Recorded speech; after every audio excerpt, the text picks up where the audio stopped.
कोई डाउट है आपको, कुछ पूछना है प्रीवियस सेशन से? Yes, ma'am. हाँ बताइए। Ma'am, that question in which we have to find all the digits of any 4-digit number. All the digits of any 4-digit number. Okay, you have to print all the digits of a 4-digit number. Okay. In that program, what we need to do, that we have to start with division with 1000. 1 second.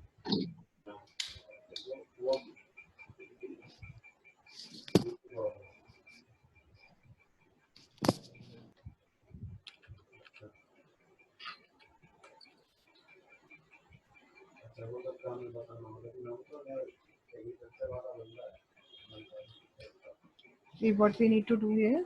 First of all,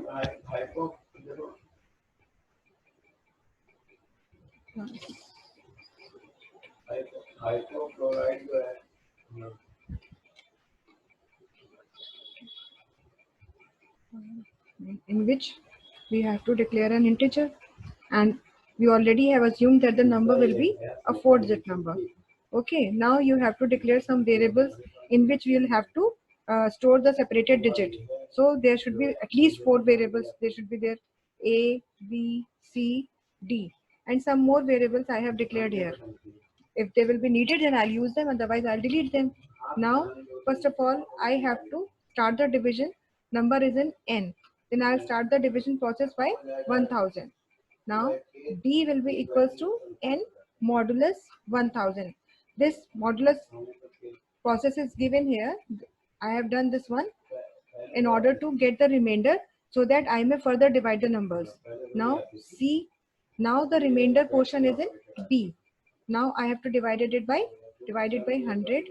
Then D again will be divided by 100, but now we will use modulus portion. Now E will be equals to D divided by 10, and F will be equals to D mod 10. ठीक है, अब यहाँ पे हम assume कर लेते हैं, मान लीजिए किसी ने नंबर दे दिया हो 1234, सपोज किसी ने n में वैल्यू डाल दी 1234, हम लॉजिक यहीं पे डिस्कस कर रहे हैं। तो सबसे पहले प्रोसेस में क्या हुआ कि 1234 will be divided by 1000, so what we will get 1, then again this 1234 will be divided by 1000, but just because of this modulus operator, what we will get 234 in the form of remainder. Clear? Yes, ma'am. Now 234 will be divided by 100, so that we may get 2. Then 234 again will be divided by 100 using modulus operator. Then we will get 34. Now this 34 is to be separated again. So 34 will be divided by 10, and then we will get 3, and this 34 further will be modulus division by 10, and then we will get 4. So if we consider this example and we take these variables, then which value which should have to be printed? We have to print the value of A, then we have to print the value of C, then we have to print the value of E and F. A, C, E and F are the value variables which have stored our separated digits. So we will print them here, system.out.println. Now first digit is A. Then again we'll use this print statement, system.out.println second digit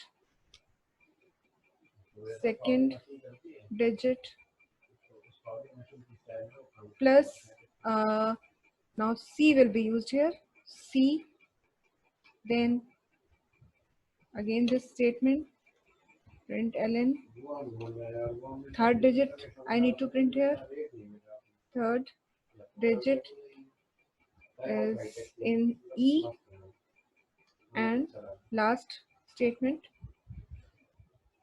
system.out.print. Now fourth digit F, and then I'll close main and I'll close class. Now I will compile the program. Oh, one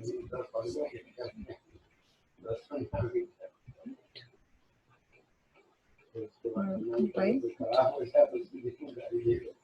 out. Now no errors are there. I will run this program, and in this I have given this number 1234. So 1, 2, 3 and 4. This is how you can separate the digits. So every time when you have to run this kind of program, or you have to make this kind of program, first of all you have to concentrate on the number of digits. How many total number of digits are there? Then you have to focus on that division has to be started from which step. Whether the number has to be started by dividing by 1000, or you have to start the division process by 100, or you have to start the process of division by 10,000. This you have to decide, and on the basis of that process, number of steps will be increased. You getting my point? Yes, ma'am. और बताइए, कोई doubt है तो बताइए. No, ma'am. चलिए तो इस चीज को यहीं पे रखते हैं. Now coming towards next topic. Actually अभी तक जितना भी प्रोग्रामिंग आपने किया है उसमें आपने क्या किया? You have simply used formulas and you have performed certain types of calculations, like you have calculated net salary of an employee, or you have calculated suppose total or average, or you have calculated what you have calculated, number of things you have done. But या फिर आपने क्या किया है, number of lines आपने print करके देखी हैं. इतनी ही चीजें अभी तक आपने की हैं. बट एक्चुअली अगर हम देखें तो programming is not about printing any line और प्रिंटिंग मल्टीपल लाइंस और परफॉर्मिंग सिंपल कैलकुलेशंस. प्रोग्रामिंग में वन बाय वन हम लेवल्स को तरफ बढ़ते जाते हैं. तो apart from these things like printing any message और printing several messages or performing simple calculations, apart from these things, programming is based on several other concepts. The next concept is about taking decisions in a programming language or using any programming language. Decision making, Ayush, is a part of our day to day life. आप आंख खुलती है सुबह जब आप उठते हो तो as soon as you get up you start taking decisions. Like आप अगर उठते हो और आप देखते हो कि okay you have to take your school sessions up from 9 o'clock, then you have to get ready. So आप देखते हो today is Sunday, no today is not Sunday. So if there is a working day, then you have to attend your class sessions. Then again as far as this computer coaching is regarded, तो आप decide करते हो on the basis of days कि if it is Monday, Wednesday or Friday, then you have to attend the session. Otherwise you can play something or you can watch TV or you can do another thing. तो ये सब चीजें भी decisions ही हमारे होते हैं. और जब भी हम कोई भी चीज डिसाइड करते हैं then we have a single or a set of criterias or conditions on the basis of which we take decisions. जैसे कि आपको पता है कि जावा की क्लास के सेशन मुझे 7 to 8 कब अटेंड करने हैं?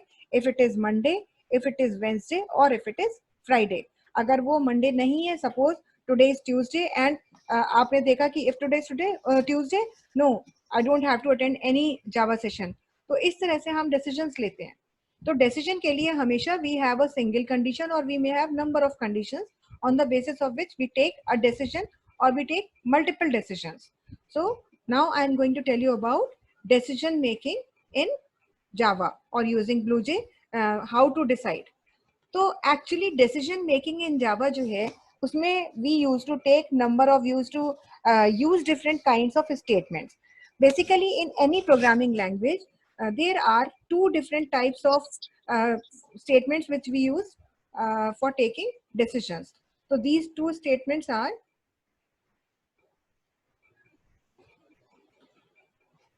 one is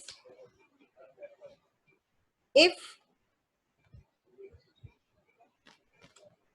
and the other one is switch. ये दो चीजें होती हैं जिनके बेसिस पर आप डिसीजंस लेते हो. इफ है और एक है आपका switch. You might have heard about this things. आपको पता है, आपने सुना है इनके बारे में? Yes, ma'am. And can you differentiate between if and switch? Ma'am, and okay. Ma'am, and if we differentiate between two things by using if statement, Okay. if else, Okay. if else if, And and switch I have not studied. You haven't studied. Okay.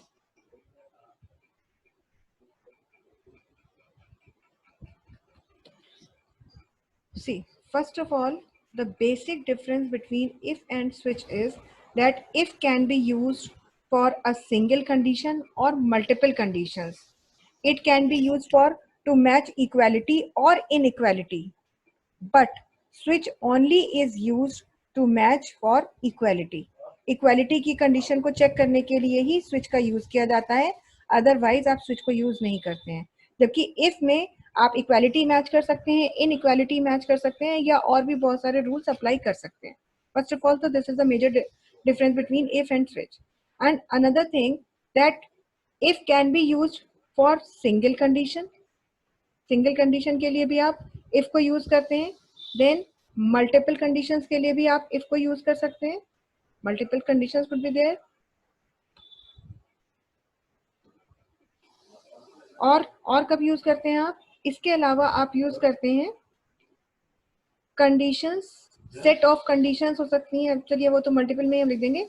और हमारा होता है condition with in condition.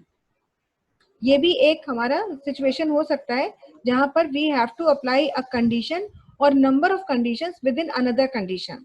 तो इतनी सारी जो circumstances हैं, इतनी सारी सिचुएशंस के लिए आप इफ का यूज करते हैं, जबकि स्विच को आप सिर्फ और सिर्फ एक काम के लिए यूज करते हैं, and that is known as menu driven programming. Menu driven programming के लिए आप किसका यूज करते हैं? You use to work with switches, menu driven programming. अब क्या होता है मेन्यू ड्रिवन प्रोग्रामिंग और क्या होता है हमारा इफ, हम इसके बारे में आगे बात करते हैं. पहले तो ये चीज होगी कि बेसिकली ये तो हमारा डिफरेंस हो गया, लेकिन अब हम बात करते हैं कि इफ को कितनी तरह से यूज किया जा सकता है. तो इफ को जो है हम 4 अलग अलग तरीकों से यूज कर सकते हैं. कौन से 4 अलग अलग तरीके हैं हमारे? जैसे पहला है कि आप एक सिंगल कंडीशन के लिए तो चेक करते ही करते हैं, सिंगल कंडीशन है, और सिंगल कंडीशन में भी आप कब चेक कर रहे हैं? When you are evaluating only true condition is evaluated. माने कंडीशन अगर ट्रू है तो ही एक कंडीशन है और वो सिर्फ ट्रू है, then only your concept, your if will be executed, otherwise you won't be able to execute your if statement. दूसरा कौन सा होता है कि कंडीशन इज सिंगल, एक ही कंडीशन है, but along with true you are also evaluating false. When true or false both are evaluated, then you need then you have to work with if. जैसे कि आपको ये चेक करना है कि condition true है या नहीं है. तो अगर ट्रू है then what we need to perform, and if the condition is false then what we need to perform. So in such kind of condition also if is used. Then other is कि you have several conditions are there and there is no limit of conditions. So in that case also you need to work with if. And if you have to use nesting of conditions. Nesting of conditions means you are using a condition or set of conditions within another condition. Then we say that we are using nesting of conditions, or we call it as nested ifs. ये सारे इतनी सारी चीजें होती हैं जिनका हम use करते हैं if के through. Several conditions is also known as if, else, if, ladder. तो ये सारी चीजें होती हैं. जब आपको if का यूज करना होता है तब आप इन सब चीजों का यूज करते हैं. तो तब आप डिसाइड करते हैं कि ओके अगर ये सारी सर्कमस्टांसेस हैं then I need to work with what, you are need to work with if. और मेन्यू ड्रिवन प्रोग्रामिंग का क्या मतलब होता है?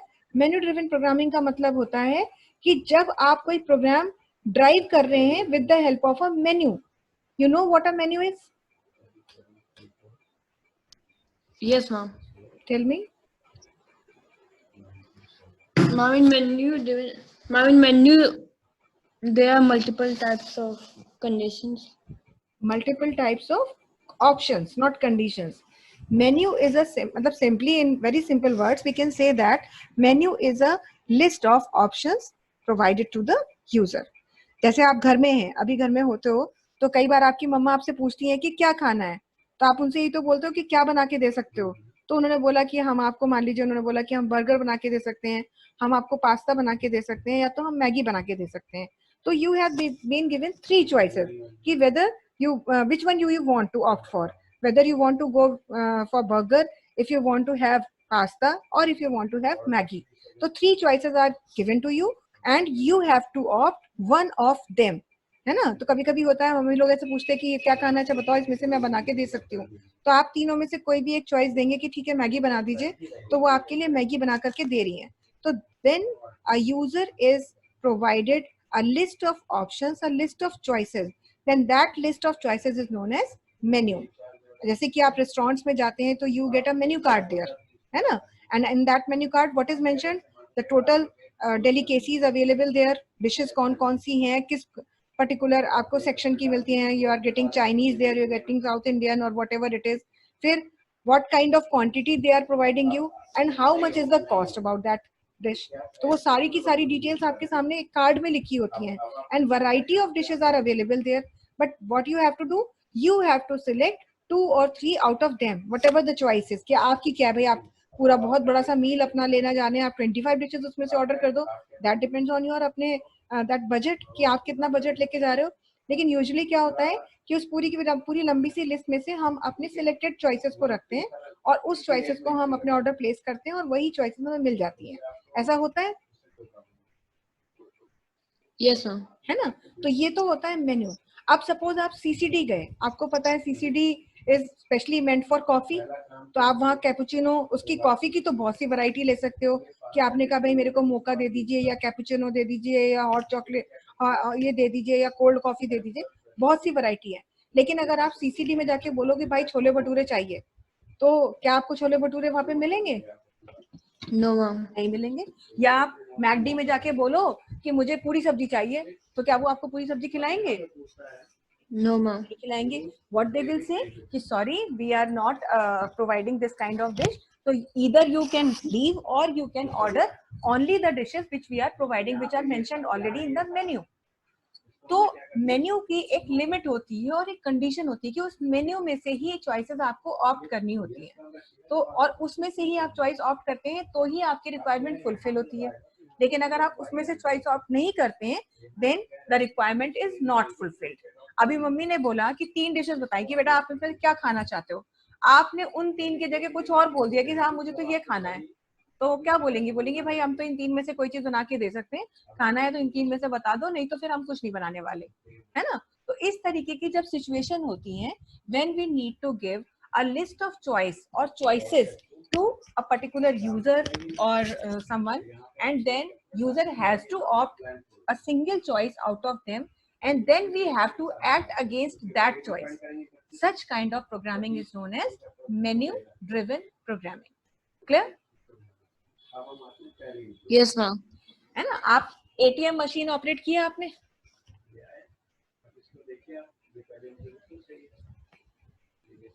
कभी आपने एटीएम मशीन से ट्रांजैक्शन किया है, अपने आप पैसे निकाले? No ma'am. आपने नहीं किया, लेकिन आप अपने फादर के साथ जाते होंगे तो देखा होगा कि वो कैसे निकालते हैं. Yes ma'am. है ना. तो आपको भी पता है कि एक ATM machine is meant for transaction of money. Either you can withdraw money और विड्रॉ कैश और you can deposit cash. Only 2 kinds of task can be done. You know it very well ना. Yes ma'am. अब अगर आप जाकर के वहां पे बोलते हो कि जी हमको तो ऐसा है कि कोई अपनी अलग ही एक पिक्यूलियर सी चॉइस दे दो कि मुझे जो है ना बैंक की स्लिप निकालनी है, यहाँ से अपना बैंक स्टेटमेंट निकालना है एटीएम मशीन से, तो क्या एटीएम मशीन से आपका बैंक स्टेटमेंट निकल के आने वाला है? ऑब्वियसली नहीं आएगा, क्योंकि वहां पर only things you are 2 things you are opted for. Either you have to withdraw cash और you have to submit deposit cash. तो वही 2 टास्क आपकी एटीएम मशीन परफॉर्म करती है. तो और उसके लिए भी प्रोग्रामिंग उसी हिसाब से की गई है कि आप क्या करना चाहते हैं. बहुत सारे ऐसे टास्क होते हैं, जैसे आप टेलीफोन करते हैं, आप कोई कॉल करते हैं कभी कभी, तो बोलते हैं press 1 to for this, press 2 for this. ऐसा हुआ है कभी? है ना. आपको रिचार्ज करना होता है तो भी, है ना, number of times it happened.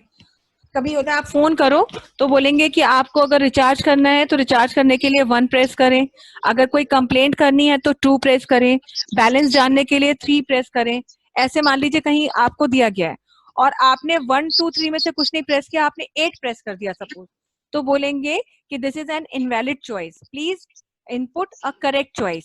तो वो आपको ऑप्ट करेंगे कि भाई हम आपको 3 ही चॉइसेस दे रहे हैं. इस तरीके का बहुत सारे टाइम पर हमें ऐसी सिचुएशंस को फेस करना होता है when we have to give a list of choices to user, और उसके बेसिस पर ही हमारी प्रोग्रामिंग बेस्ड होती है. Then such kind of programming is known as menu driven programming. और ऐसी प्रोग्रामिंग करने के लिए हम स्विच का यूज करते हैं. Is it clear to you? Yes, ma'am. हाँ, बट दैट डजंट मीन कि आप जो काम इफ से कर रहे हैं वो काम स्विच से हो ही नहीं सकते. बहुत से ऐसे भी काम हैं, बहुत से ऐसे भी प्रोग्राम्स हैं जो आप इफ से बना रहे हैं और वही प्रोग्राम्स आप स्विच से भी बना सकते हैं. तो उस सिचुएशन में यूजर जो प्रोग्रामर है वो अपना कंफर्ट लेवल देख लेता है कि भाई हम किस में ज्यादा कंफर्टेबल हैं, हमें किस में कोडिंग कम से कम करनी पड़ रही है, किस में हमें अपना ब्रेन कम से कम यूज करना पड़ रहा है. तो वो हम फिर डिसाइड करते हैं एज पर अवर कन्वीनियंस की जिसमें हम कंफर्टेबल हैं. अगर कोई काम इफ से भी हो सकता है और स्विच से भी हो सकता है, तो हम देखेंगे कि in which concept we are comfortable with, then we will use that particular concept. Okay, now coming to if, that what is the structure of an if program. So first of all, एक if को आप जब लिखते हैं तो if statement जो हमारी होती है, it starts with a keyword if. Then we use to open a bracket, हम parenthesis open करते हैं और इसके अंदर हम अपनी कंडीशन लगाते हैं, कंडीशन लिखते हैं, ब्रैकेट को क्लोज करते हैं और फिर एंटर कर देते हैं. एंटर करने के बाद न्यू लाइन में आने पर we open a curly brace and then we write number of statements here, and every statement is terminated by a semicolon like this. जो भी आपको लिखना है वो आप अपने स्टेटमेंट्स यहाँ लिखोगे और लास्ट में आप जो है ये अपना कर्ली ब्रेस क्लोज कर दो.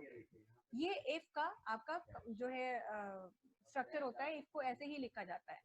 इसमें इफ जो है आपका ये क्या है, ये कीवर्ड है, कंडीशन है आपकी जो आप अपना एक यहाँ पे क्राइटेरिया लगाओगे. इसी को हमारा ये इफ चेक करता है. इस कंडीशन की टेस्टिंग होती है और कंडीशन के ट्रू होने पर आप कहाँ चले जाओगे, ये आपका कंडीशन के ट्रू होने पर बॉडी एग्जीक्यूट होगी. Your compiler will come to this statement and then it will perform the task as instructed. जैसा भी जो भी कहा गया है उसी के अकॉर्डिंग अब से वो आपको बना के दिखाएगा, काम करके दिखाएगा. तो सबसे पहले हम आपको बता रहे हैं कि अगर इफ की बात करें और सिंगल कंडीशन की बात कर रहे हैं कि condition also is single and we are evaluating only true, then how we will write a program. So first of all I am giving you an example. For example, we are given a program like write a program to accept a number and check if it is positive number.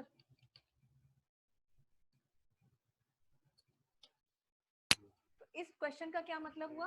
First of all you have to accept a integer and then you have to check कि whether it is positive number. तो आपको दो चीजें देखनी है. तो सबसे पहले आपको ये देखना है कि कंडीशन इसमें कितनी लग रही है और उस कंडीशन को अप्लाई करने के लिए लॉजिक क्या लगेगा, है ना. तो इंटीजर एक्सेप्ट करने का तरीका तो आपको पता ही है और आपको एक ही कंडीशन लगानी है. तो first of all you must be knowing about a positive number, what a positive number is. तो हाउ कैन यू चेक कि whether the given number is positive? What logic will be applied here? Divided by 2. Positive के लिए it's not even or odd. The number is above 0 or not. Yes, 0 और not की तो बात ही नहीं हो रही है. I am checking only if the number is positive. I am not checking whether the number is positive or negative. I am only checking that if it is positive, then I have to print a message कि okay the number is positive. Otherwise I don't have to do anything. So this is what I am telling, that condition is single. I only have to check whether the number is positive, and if it is positive, if the condition is true, then I have to write anything regarding the number. I have to print some message. Otherwise I don't have to do anything. So suppose if the number is negative, then I have to remain neutral. I don't have to perform anything. तो ऐसी भी बहुत सी situations आती हैं जब condition check हो करके आप सिर्फ ट्रू इवैल्यूएशन करते हैं, फॉल्स की बात ही नहीं करते हैं. देन तब ऐसा आप यूज करते हैं single condition and true evaluation. मतलब you are only evaluating true clause, only true evaluation is done. तो तब आप यूज करते हैं आपका सिंगल कंडीशन रिवैल्यू. तो इसके लिए मैं आपको प्रोग्राम बना के दिखा रही हूँ. यही क्वेश्चन है हमारा. हम अपने ब्लूजे के विंडो में आते हैं और यहाँ पर हम चेक कर रहे हैं और यहाँ हमने लिख दिया सिंगल और यहाँ दे दिया ट्रू. ये लिख दिया हमने अपनी क्लास का नाम. ओके, अब हम अपने यहाँ पे आ रहे हैं, हमें कुछ करना है नहीं, सीधे सीधे बस हमको अपनी क्लास का नाम लिखना है, single true, then starting with main function public static void main. I have to accept only one integer, so I will give it here. Then what I need to do, I have to check. So if, now I will write this keyword if, and mind it that each and every keyword which is used in Java is in lower case. You don't have to write it in upper case, that is capital letters. ये small letter में रहेगा. Then you will open your parenthesis, that is bracket, and now you will apply your condition that the number which is stored in n greater than 0. You will use greater than symbol, and then you will write 0, and now you will close your condition, and then without putting any terminator, that is semicolon, you will press enter, and then you will open this curly brace. Now you have to check, you already have checked, and now you have to print the message regarding the number. तो क्या लिखना है हमको, we have to check it is positive, तो हम यहाँ पे लिख देंगे system.out.print, और हम लिख सकते हैं yes. अब इसके आगे हम अपना नंबर का नाम लिखना, मतलब नंबर की वैल्यू लिखना चाहते हैं, तो क्या करेंगे, yes n is positive, बस इतना ही लिखना था, n is positive number. बस आप ब्रैकेट क्लोज करिए अपना, और यहाँ पर आप अपनी कंडीशन को क्लोज करिए, फिर आप मेन फंक्शन को क्लोज कीजिए, और फिर आप क्लास को क्लोज कीजिए. Now you will compile your program, you close your program. Now you will run this main function, you'll call your function, and then here we give a value. Suppose I have given 2 here, so it will check yes 2 is positive number. क्यों हुआ ऐसा ये, क्योंकि यहाँ पर इसने क्या किया कि जो वैल्यू n में आई that is 2, वो चेक हुई कि if n is greater than 2 is greater than 0, तो कंडीशन ट्रू हुई, तो आप कंडीशन ट्रू होने की वजह से यहाँ आ गए और ये मैसेज प्रिंट हो गया. बट सपोज ये कंडीशन ट्रू ना होती, जैसे कि मान लीजिए हमने 2 की जगह पे नंबर दे दिया होता -5. I know it very well that it is a negative number, तो ओके करने पर क्या होगा, कोई काम नहीं होगा.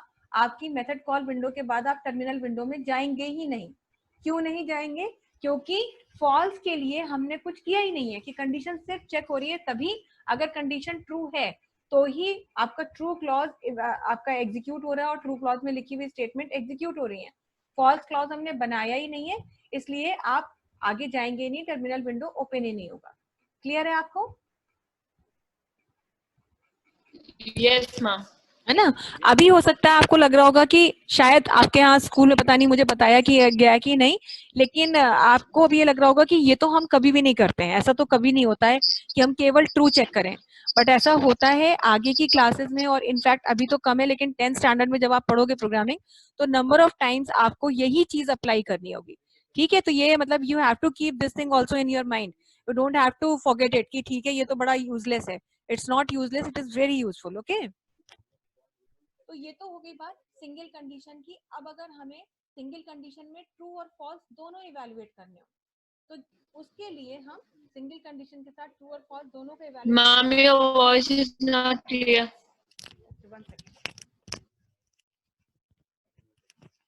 Now yes ma'am. ओके, तो अब अगर आपको ये काम करना है कि आप कंडीशन को ट्रू के साथ फॉल्स भी चेक कराना चाहते हैं, तब क्या होता है, तब भी वही है, कीवर्ड इफ ही यूज होगा, और आपको यहाँ पर अपनी कंडीशन सिंगल ही कंडीशन लगानी है. और अब आप यहाँ पे क्या करोगे कि अगर कंडीशन ट्रू है तो आपको कुछ भी अपने स्टेटमेंट्स देने हैं. दैट डिपेंड्स कि what kind of work do you want to perform. तो आप यहाँ पे अपने ट्रू स्टेटमेंट्स दे रहे हैं. जो कुछ भी आपको लिखना है वो आप यहाँ पे लिखते रहोगे, do this do this do this. और उसके बाद में 1 सेकेंड, उसके बाद में नाउ ये तो हो गया जब कंडीशन ट्रू है. तो हमने क्या किया कि यहाँ पर इस तरह से लिख दिया, और अपने करली ब्रेसेस को यहाँ पर ला करके हमने क्लोज कर दिया.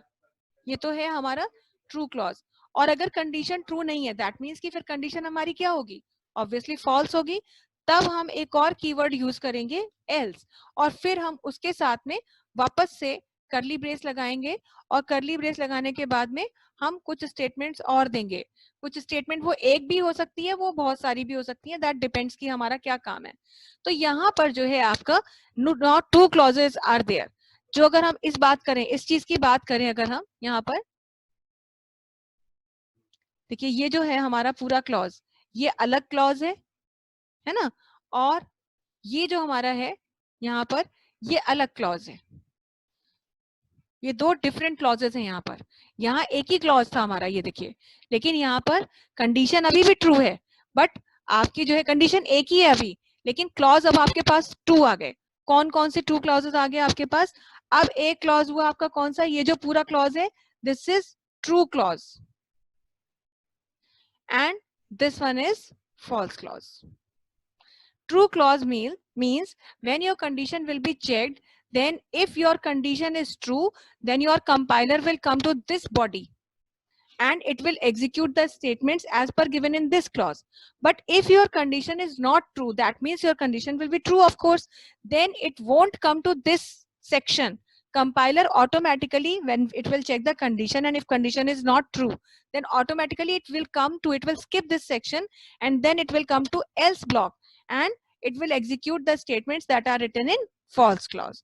So this is how here we will check only single condition, but we will evaluate clauses as per the condition. Both of the clauses are written here, are given here, but only one of the given clause will be executed. ऐसा कभी भी नहीं होगा कि at a time condition true भी हो और false भी हो, ये impossible है. A condition either can be true or it can be false. It can't be true or मतलब true and false at the same time. This will never happen. तो अब यही प्रोग्राम है हमारा, same to same. But now अब अगर हम इसको देखें तो यहाँ पर इसी प्रोग्राम के लिए, इसी सैम्पल मतलब एग्जाम्पल के लिए हम बता रहे हैं कि यही प्रोग्राम है. But now I have to check कि whether the given number is positive number और नेगेटिव नंबर, कि नंबर पॉजिटिव है या नेगेटिव है, दोनों में से नंबर हमारा कैसा है. तो अब क्या है, कंडीशन तो देखिए अभी भी हमारी वही रहेगी. हम इसी प्रोग्राम को कॉपी कर ले रहे हैं. Ma'am, your voice is not clear. One second.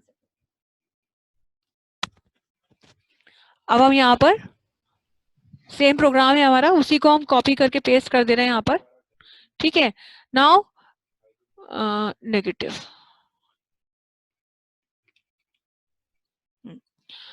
Now I have to accept the number and then I will have to check that whether the number is positive.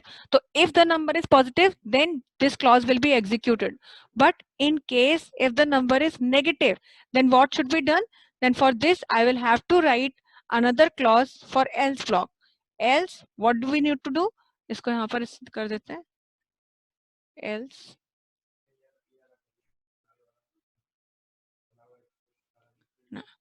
system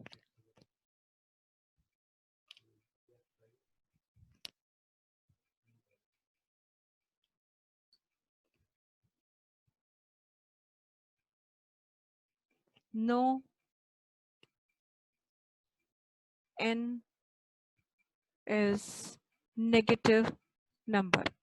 अब क्या है, ये आपकी दोनों जो है ब्लॉक्स में से एक जगह पर जाएगा. कैसे? सबसे पहले कंडीशन चेक होगी. आपने सपोज n में वैल्यू डाल दी 5, तो कंडीशन चेक हुई कि वेदर 5 is greater than 0. कंडीशन is true, yes 5 is greater than 0. Then your compiler will come to this block and this message will be printed. But suppose in place of 5, if you have given -5, then what will happen? Your condition will become false because -5 is not greater than 0.